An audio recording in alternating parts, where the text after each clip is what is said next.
Hallelujah, जोर से बोलते हो हालेलुया। तो मेरा बिलीव है कि ये वचन जो आप सुनोगे आपकी जिंदगियों में एक बड़ा फल लाएगा, आपकी जिंदगियों में एक बड़ी आशीष लेकर आएगा। फिर से वो पॉइंट जैसे वचन में लिखा है कि तुम अपने अगुए के अधीन रहो। आप जानते हो जब मूसा इजराइलियों के ऊपर अगुआ था तो जब तक वो उसके अधीन रहकर चल रहे थे तो वो सब तरह से ब्लेस हो रहे थे, क्योंकि जो जो परमेश्वर उसके मुंह से बात करता था लोगों से और लोगों से विश्वास से मानते थे, और जो लोग अनाज्ञाकारी करते थे उसे इग्नोर करते थे। बाइबल में पढ़कर देखना वो नाश हो गए, उनके जंगल में मौतें हो गई। कई कुछ उनके साथ हुआ, कितने हजारों तो सांपों से डसे गए और मर गए जिन्होंने आज्ञा नहीं मानी। कितनों को बात समझ आती है?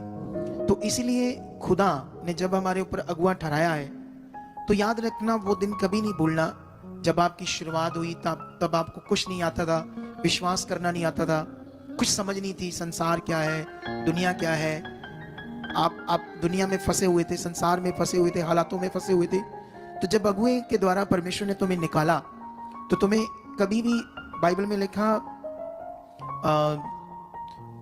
चेला कभी गुरु से बड़ा नहीं होता, ऐसे लिखा बाइबल में।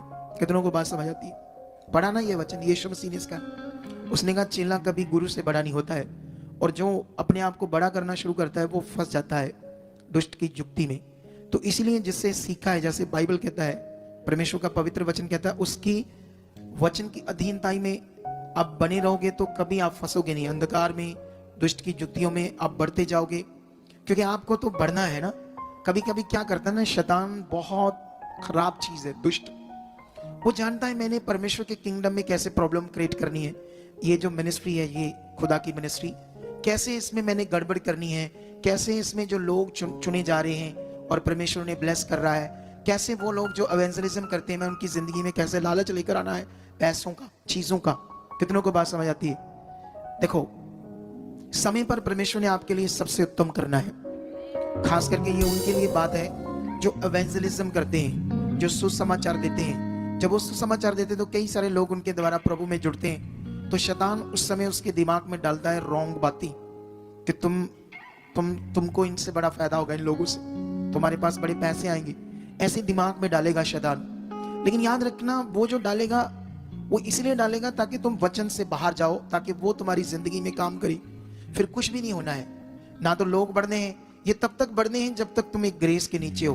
फिर वो ना तो इस मिनिस्ट्री के लोग रहने हैं, ना उस बंदे के पास रहने हैं, उससे भी टूट जाने हैं। मतलब कुल मिलाकर शैतान का ये अटैक होता है सिर्फ किंगडम को खराब करना, खुदा की रूहों को खराब करना। लेकिन सब चीजें अगर एक नियम में रहकर, कानून में रहकर करोगे तो आपका क्या होगा? भला होगा। आपके घर में बीमारियां नहीं आएगी, आपके बच्चों को प्रॉब्लम्स नहीं आएगी, आप फ्यूचर में फंसोगे नहीं। लेकिन जो लोग चीज गड़बड़ करेंगे, अपनी बुद्धि लगाएंगे या ये नहीं समझ पाएंगे ये वचन शैतान से, ये जो मेरे मन में बातें चल रही है दुष्ट से या शैतान से, जिनको नहीं पता है वो फंस जाएंगे एक दिन। अभी ये बात उन लोगों को जो शरीर में होते हैं नॉर्मल लगेगी, लेकिन दुष्ट जब बुद्धि बंद कर देता कुछ समझ नहीं आती। मैं एक अगुआ हूं, मैंने बहुत कुछ पिछले 23 साल से प्रभु में चलकर सीखा है। मेरा एक बड़ा अनुभव है परमेश्वर में, मैं एक अनुभवी अगुआ हूं। कहाँ शैतान काम कर सकता है, कैसे तुम्हें जुक्ति में फंसा सकता है, कैसे तुम्हारे परिवार को आगे पीछे कर सकता है, कैसे तुम्हारे आने वाले बिजनेस, लाभ, चीजें उस पर अटैक करके तुम्हें और परमेश्वर से दूर कर सकता है। इन सब बातों में जो कुछ परमेश्वर मेरे द्वारा आप लोगों को सिखाता है, आपको उसको ध्यान से पकड़े रहना है। हालेलुया। देखो, एक दिन अगर वफादार रहे तो जितना तुमने सोचा वो कुछ भी नहीं होगा, उससे भी ज्यादा परमेश्वर करेगा। ये मेरा खुद का अनुभव है। तुमने उतना सोचा भी नहीं होगा जितना वो तुम्हारे साथ करेगा। लेकिन ये एक विषय है ईमानदारी का। ईमानदारी शब्द आप जानते हो, जब यीशु मसीह क्रूस पर चढ़ा तो वो क्यों चढ़ा? ताकि वो जो जीवन पाप से पैदा हुआ, अनाज्ञाकारी, जिसे बोलते हैं गलत जीवन। कितनों को बात समझ आती है? आप जानते हो इस दुनिया में गलत और सही की समझ आप रखते हो या नहीं रखते हो?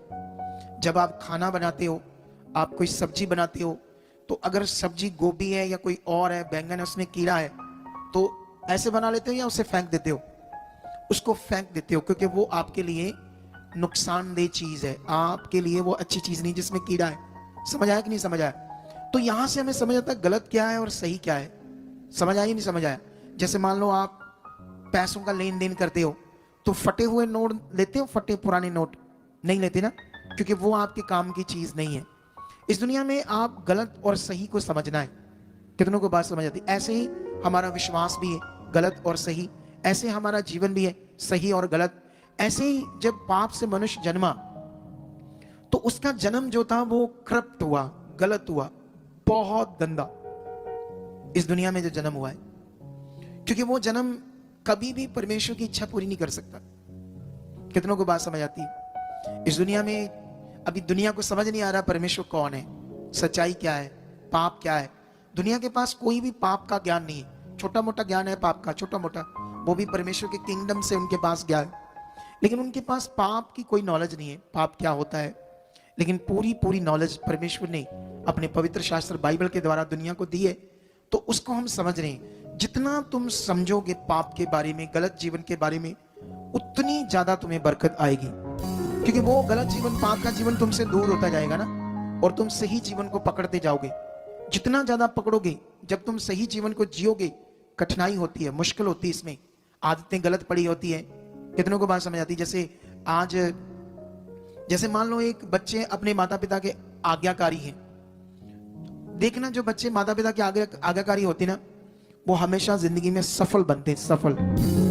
और जो बच्चे अनाज्ञाकारी होते, अनाज्ञाकारी, वो कभी सफल नहीं हो सकते। क्योंकि अनाज्ञाकारी ना कुछ सही वो कर ही नहीं सकते। अनाज्ञाकारी बच्चे ना तो पढ़ेंगे, ना कुछ सही करेंगे, हमेशा बदतमीजी से बोलेंगे माता पिता को, और हमेशा रॉन्ग चीजें करेंगे, अपनी मर्जी करेंगे, क्योंकि पाप उनके अंदर बहुत काम कर रहा है। लेकिन जो बच्चे आज्ञाकारी में होते हैं, देखना वो पढ़े लिखेंगे और बहुत आगे जाएंगे। ऐसे ही बलीवर और एक अगुआ होता है। जब बलीवर्स विश्वासी अपने अगुए के साथ खड़े रहते हैं, जो उसके मुंह से आने वाले वचन को बड़े विश्वास से मानते हैं, देखना उनके घर में बड़ी बरकत आएगी। क्योंकि तुम्हें वैसे परमेश्वर सिखाता रहता है। जैसे मैंने कहा, पंजाब के लोगों को हर हफ्ते यहाँ आना चाहिए। जो दूसरे स्टेट्स में है, अगर स्टेट पास है पंजाब के, तो 15 दिन में, थोड़ा दूर है तो महीने में एक बार, और दूर है तो 2 महीने में। ये सुनते रहते हैं। कुछ इवेंजलिज्म करते हैं, एलईडी लगाकर दिखाते हैं अपने घरों में संगति, कुछ तो पूछ कर दिखाते हैं, कुछ अपनी मर्जी से, स्वार्थ से दिखाते हैं। लालच भी होता है कई लोगों को, समझते? हर एक का अपना अपना मन है। लेकिन इसमें आज्ञाकारी चाहिए। क्या चाहिए?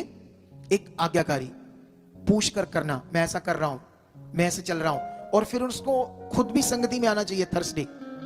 अगर वो खुद नहीं आना बंद कर देगा थर्सडे संगति में, जो भी एलईडी लगाकर दिखा रहा है या इवेंजलिज्म कर रहा है, देखना एक दिन वो फंस जाएगा, पक्का।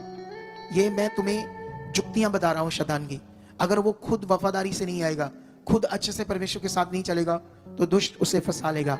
तो यहीं से समझ आती है आज्ञाकारी, यहीं से समझ आता है हम क्या सुन रहे, यहीं से हमें समझ आता है बैठ जाओ, यहीं से हमें समझ आता है परमेश्वर की बेस्ट इच्छा।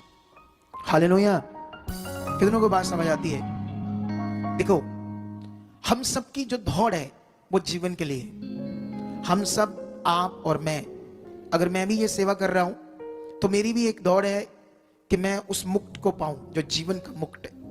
किसको समझ आती है मेरी? देखो, मैं तो एक बलीवर रहकर शांति से जी सकता हूं, किसी भी मिनिस्ट्री में, किसी भी चर्च जाकर जुड़कर, क्योंकि मेरे पास बहुत एक्सपीरियंस है बिजनेस करने का। मैं बहुत पैसे कमाता था और मैं आज भी बहुत पैसा कमा सकता हूं, क्योंकि फिर तो मुझे 6 दिन काम करना है, क्योंकि उसके लिए मुझे बिजनेस के लिए काम करना पड़ेगा ना। तो सेवा के लिए मुझे 24 घंटे सेवा में आना पड़ेगा। तो इसीलिए सेवक लोगों को अपनी सेवा छोड़नी पड़ती है, सॉरी, बिजनेस छोड़ना पड़ता है, या कुछ ऐसा बिजनेस करना पड़ता है जिसमें उनका ज्यादा टाइम ना लगे, ऐसा कुछ बिजनेस। कितनों को बात समझ आती है? लेकिन याद रखो, मैं बलीवर रहकर चर्च को बड़ी सपोर्ट कर सकता हूं। हो सकता महीने का 1 लाख, 2 लाख, 5 लाख बोल सकता हूं, क्योंकि मैं इतना कमा सकता हूं, मेरे में इतना कैपेबल हूं, मैं इतनी बुद्धि, समझ, एक्सपीरियंस है मुझ में। लेकिन मैं ये सब कुछ छोड़कर, पैसा छोड़कर, किस में आया हूं? सेवा में। कितनों को बात समझ आती है? क्योंकि मुझे जीवन का मुकुट चाहिए। क्योंकि जो सच्चाई मुझ पर प्रकट हुई, जो बातें मुझे समझ आई, जो रेवलेशन मेरे ऊपर आई, जो बुद्धि मेरी खुली, जो प्यार मेरे अंदर जागृत हुआ परमेश्वर के प्रति, वो सब बातें क्योंकि मैं विवश हो गया परमेश्वर के प्रेम के सामने जो उसने मुझसे किया। ऐसा प्रेम दुनिया में कोई नहीं कर सकता। बाइबल में लिखा किसी अच्छे मनुष्य के लिए कोई जान दे सकता, किसी धर्मी मनुष्य के लिए कोई आगे आ सकता है, लेकिन पापी के लिए, गंदों के लिए, बुरों के लिए कौन आगे आएगा? कौन उसका साथ देगा? बताओ बताओ, क्या किसी पापी बुरे जन के लिए कोई आगे आता है? लेकिन हम पापी ही थे जब मसीह हमारे लिए क्रॉस पर चढ़ा। उसने अपनी प्रेम की भलाई को इस रीति से प्रकट किया कि जब हम पापी थे, पाप सबसे बड़ा पाप क्या है? जिसने हमें बनाया उसका इनकार करना। बोलो, ये दुनिया ने उसका इनकार किया है। बाइबल में लिखा ज्योति जगत में आती है अंधकार में पड़े हुए लोगों के लिए, लेकिन वचन में लिखा अंधकार के लोगों ने उसे ग्रहण नहीं किया, ज्योति को ग्रहण नहीं किया। कितनों को बात समझ आती है? वचन में लिखा वो अपने ही घर आया और उसके अपनों ने उसे ग्रहण नहीं किया। खुदा, इस दुनिया का मालिक, उस प्रेम के लिए जो उसने हमसे किया, उसने हमारी मौत इस दुनिया में मनुष्य को मौत आनी है जो पाप से नहीं छूटा। इस दुनिया में अलग अलग मोक्ष का ज्ञान है। कोई 84 लाख जूनी कहते हैं कि ये जो 84 लाख जूनी है ये मनुष्य भुगतता है, कभी कीड़ा मकोड़ा, कभी कुछ बनता है। अगर इस बात को साइंस से मिलाओ तो ये मैच नहीं करती। ये मनुष्य की बात है, इंसान की बात है, क्योंकि साइंस 87 लाख से भी ऊपर जूने बताती है इस दुनिया के ऊपर। अब जिसकी ये बात है वो साइंस से मैच नहीं कर रहा, और साइंस को तुम फेल नहीं कर सकते बड़ी बातों में। बोलो, साइंस वो चीज है तुम सोच ही नहीं सकते साइंस क्या है। साइंस ही तुम्हें सारी चीजें दे रही है। साइंस ने बता दिया मंगल ग्रह पर क्या है, बादल कब आएंगे, बारिश कब होगी, मौसम क्या होगा, ये साइंस है। ऐसा मनुष्य जब साइंस नहीं थी, अगर ऐसे आने वाले दिनों की कोई बात बताए तो उसे बोलते थे भविष्यवक्ता। क्या बोलते थे? जो परमेश्वर की आत्मा से वो बात समझ सकता था। लेकिन साइंस ने परमेश्वर के आत्मा के बिना ये बात समझ ली। कैसे? उस बुद्धि से खोज करके जो परमेश्वर ने उन्हें दी थी। ये खोज इसलिए हो रही है ताकि दुनिया को इसका फायदा मिले। साइंस ऐसा नहीं कि परमेश्वर के विरोध में है। साइंस ये मानती है कि इस दुनिया में कोई फोर्स है, कोई शक्ति है, लेकिन ये जो दुनिया में कर रहे हैं, दुनिया इसको नहीं वो मानते। अलग अलग जात पात धर्म, साइंस इन चीजों को नहीं मानते। वो एक चीज जरूर मानते, कोई तो फोर्स है जिसने ये ऐसा सब कुछ बनाया किया है, लेकिन उसको कितना भी खोज रहे हैं उनको समझ नहीं आ रही, क्योंकि उनकी बुद्धि से परमेश्वर तो नहीं समझ आएगा, वो तो आध्यात्मिकता से समझ आएगा। हालेलुया। और तुम उसी आध्यात्मिकता में बढ़ रहे हो, तुम उसी से समझ रहे हो। तो 84 लाख जूना वाला मोक्ष की शिक्षा मनुष्य की है। इस दुनिया में और भी बड़े अलग अलग तरह के मोक्ष की शिक्षा है, अलग अलग तरह की, लेकिन जो रियलिटी में मोक्ष है वो पाप से छूटना है। हालेलुया। इस दुनिया में बताओ कौन मनुष्य है जो बिना पाप के? बोलो, तुम मुझे कोई बंदा साबित कर दो जो बिना पाप से, जिसके अंदर झूठ नहीं है, लालच नहीं है, गंदी चीजें नहीं है, गंदा देखता नहीं है, गंदा सोचता नहीं है। कोई है दुनिया में ऐसा मनुष्य? बोलो। इससे कहते हैं मुक्ति। इससे परमेश्वर ने हमें एक ऐसा प्रायश्चित दिया, क्योंकि बाइबल में लिखा है एक मनुष्य के द्वारा जगत में पाप आया और पाप के द्वारा मृत्यु आई। किसको मृत्यु आई? तुम्हारी आत्मा को। बोलो, तुम्हारी आत्मा की मौत पक्की थी, अनंत डेथ थी हमारे लिए। ये ज्ञान बड़ा है। ये जो आज इतनी बीमारियां, इतने हालात है, ये क्यों है? कई बाबा लोग कहते हैं ये कर्म है, किस्मत है, लेकिन बाइबल पढ़ो, परमेश्वर का सच्चा ज्ञान पढ़ो, उसने किसी की कोई बुरी किस्मत नहीं लिखी, किसी के बुरे कर्म नहीं लिखे। हम उससे दूर हैं। हम अपनी जिंदगी को हमें जीना नहीं आता।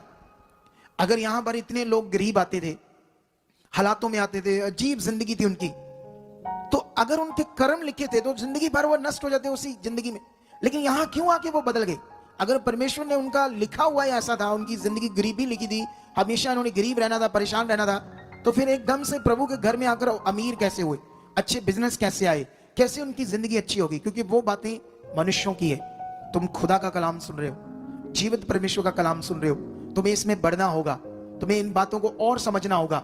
अगर हम इन बातों को समझेंगे नहीं तो कैसे समझ पाएंगे असल जीवन क्या है? हालेलुया।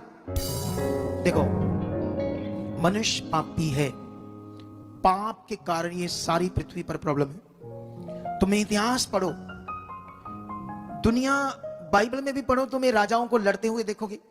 और जो बाइबल के अंदर राजाओं की जानकारी नहीं है, दुनिया में, इतिहास में, उनको देखना वो क्यों एक दूसरे पर चढ़ाई कर रहे थे, एक दूसरे को मारकर उनका राज्य जीत रहे थे, क्यों ऐसा कर रहे थे? क्या मिलना था? उस समय तो वो बंदूकें नहीं थे, आज जैसे आधुनिक हथियार नहीं थे। आज तो एक गोली मारो, दो मारो, 2 मिनट में बंदा मर जाएगा। तकलीफ इतनी नहीं होगी मरने में। उस जमाने में तलवारें थी, है ना, बर्शे थे, वो सुम्बे थे, वो एक को मारा, उसकी बाजू काट दी, थोड़ा गर्दन कट गई, चीज उसके खोप दिया तलवार, पता नहीं 10 घंटे 2 दिन तड़फ तड़फ कर मरा वो। ऐसा क्यों कर रहे थे उस जमाने में लोग? क्यों एक दूसरे के बैरी थे, एक दूसरे पर राज कर रहे थे, एक दूसरे को मारकर अपना राज बड़ा करना चाहते थे? ये पाप था। पाप क्या था? ये मनुष्यों के अंदर पाप था जो एक दूसरे से लड़वा रहा था। शुरू से चेक करो, आज भी दुनिया को देखो, यही कुछ हो रहा है। बोलो, आज भी ये लड़ाई जारी है। तुम देखना, बाजार में जाओगे तो जरा सा किसी गाड़ी से, माड़ा मोटा गाड़ी एक दूसरे से लग गई, निकलाएगा, पता नहीं मार देंगे, फाड़ देंगे।